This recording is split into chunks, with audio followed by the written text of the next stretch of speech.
असुरक्षित दिनकू दिन महिला मानक उपरे गण दुष्कर्म और अत्याचार बढ़ी बढ़ी चली यह विरोध में आज राज्यर सबु कॉलेज और विश्वविद्यालय युव छात्र बीजेडी विक्षोभ और प्रतिवाद देखा मिली।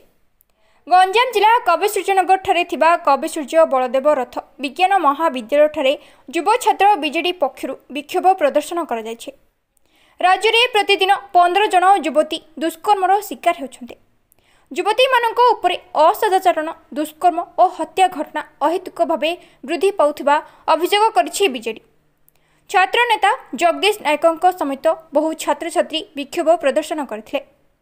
एथिरे युव बीजेडी राज्य साधारण संपादक प्रमोद कुमार पंडा, कविसूर्यनगर निर्वाचन मंडलीर युव बीजेडी उपसभापति रसल दास, सभापति राजेन्द्र खटी, मनोरंजन महापात्र, युव बीजेडी संपादक सूर्यनारायण नायक, ब्लॉक युव बीजेडी सभापति ब्रजसुंदर मल्लिक समेत बहु नेता सामिल होई बीजेपी सरकार उपरे वर्षिछ। Odisha bureau chief Shankar Kumar Nayak report, news today Odia.